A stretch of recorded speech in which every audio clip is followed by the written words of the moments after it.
छोटा जैक्सन कहानी में आप लोग का स्वागत है। बहुत समय पहले पहाड़ों के पास एक प्यारे से गांव में रिया नाम की एक लड़की रहती थी।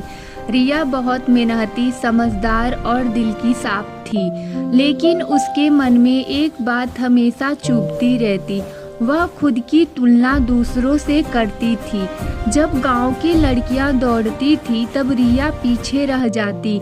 जब सांस्कृतिक कार्यक्रम होता, कोई बहुत सुंदर गाता, कोई बढ़िया नाचता और कोई चित्र बनाकर सबकी तारीफ पाता, और रिया सोचती सब मुझसे बेहतर हैं, मैं किस काम की। धीरे धीरे उसकी मुस्कान फीकी पड़ने लगी और आत्मविश्वास कम होने लगा।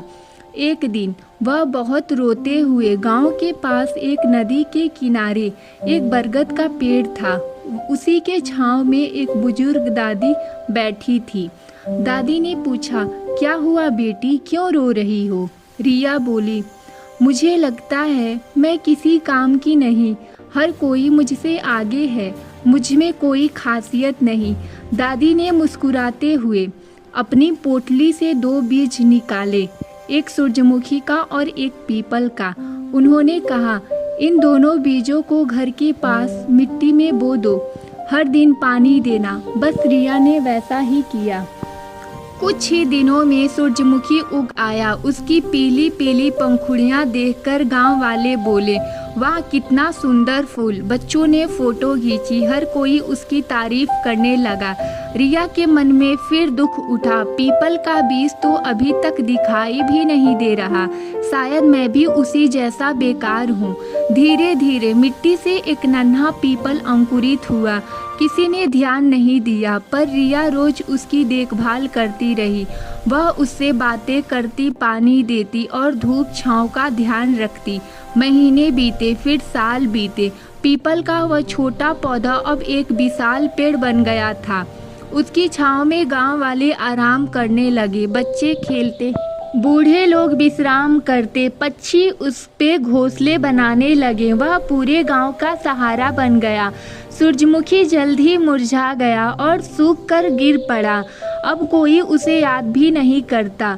कुछ दिनों बाद रिया से दादी फिर मिली और बोली, देखी बेटी, सूरजमुखी जल्दी खिला और जल्दी खत्म हो गया, पर पीपल ने समय लिया और आज सबका सहारा है।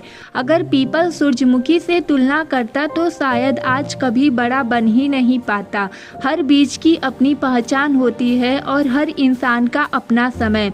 रिया की आंखों में फिर चमक लौट आई। वह बोली, मैं अब समझ गई दादी, मुझे किसी जैसा नहीं बनना, बस अपने जैसा बनना है। दादी ने उसके सिर पर प्यार से हाथ फेरते हुए कहा, जब तुम्हारा समय आएगा तो लोग तुम्हारी छांव में बैठने को तरसेंगे। इस कहानी से हमें यह शिक्षा मिलती है, खुद की तुलना किसी से मत करो। हर किसी की अलग गति और अलग खासियत होती है। मेहनत करो, धैर्य रखो, एक दिन तुम भी चमकोगे और लंबे समय तक चमकोगे। अगर इस वीडियो से आप लोगों को ज़्यादा मिली हो और आप लोगों को यह वीडियो अच्छा लगा हो तो हमारे चैनल को लाइक और सब्सक्राइब करें। धन्यवाद।